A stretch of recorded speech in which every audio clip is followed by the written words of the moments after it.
শিল্পীদের কণ্ঠরোধের চেষ্টা করছেন মুখ্যমন্ত্রী মমতা বন্দ্যোপাধ্যায়।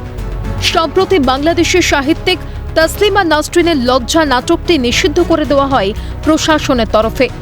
এরপরে সোশ্যাল মিডিয়ায় বিতর্কিত পোস্ট তসলিমা নাসরিনের।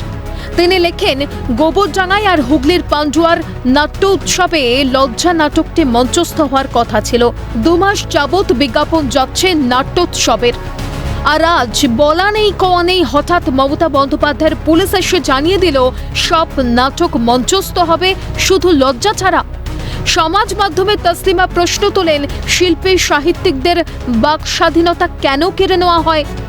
তসলিমা নাসরিনের অভিযোগ নস্যাৎ করে ক্লাব কর্তৃপক্ষ জানায়, নাট্য সংস্থার তরফে ইতিমধ্যেই ফোন করে জানানো হচ্ছে তাদের এক শিল্পী অসুস্থ, ফলে লজ্জা নাটকটি মঞ্চস্থ করতে পারবে না।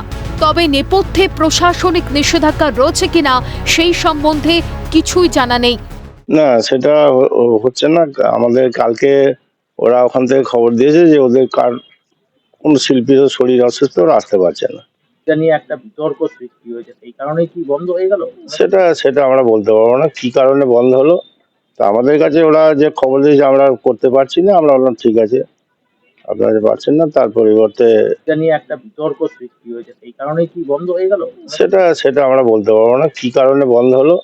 তো আমাদের কাছে ওরা যে খবর দিয়েছে আমরা করতে পারছি না, আমরা বললাম ঠিক আছে, আপনারা পারছেন না, তার পরিবর্তে কোনো বন্ধ করার, সেটা আমরা কিছু বলতে পারবো না। প্রশাসনের তরফ থেকে আপনাদের কিছু জানানো হয়েছে? না, আমাদের কিছু জানি না। পান্ডুয়ার একটি ক্লাবের উদ্যোগে 25শে ডিসেম্বর থেকে শুরু 25তম নাট্য উৎসব, চলবে 31শে ডিসেম্বর পর্যন্ত। সেখানে মোট 17টি নাটক মঞ্চস্থ হবে। আগামী 29শে ডিসেম্বর দিল্লির একটি নাট্য সংস্থার তরফে তসলিমা নাসরিনের লজ্জা নাটকটি মঞ্চস্থ হওয়ার কথা ছিল, আর তা শুরু হওয়ার আগেই তৈরি হচ্ছে বিতর্ক। যদিও সাহিত্যিকের অভিযোগ উড়িয়ে স্থানীয় তৃণমূল নেতৃত্বের দাবি, রাজনীতির ঘোলা জলে মাছ ধরার চেষ্টা করছেন তসলিমা নাসরিন। নেত্রী মমতা বন্দ্যোপাধ্যায় তিনি ফিল্ম ফেস্টিভ্যাল উদ্বোধন করছেন। বিভিন্ন ধরনের সাংস্কৃতিক অনুষ্ঠানের সঙ্গে তিনি সরকারকে সবসময় জড়িয়ে রেখেছেন।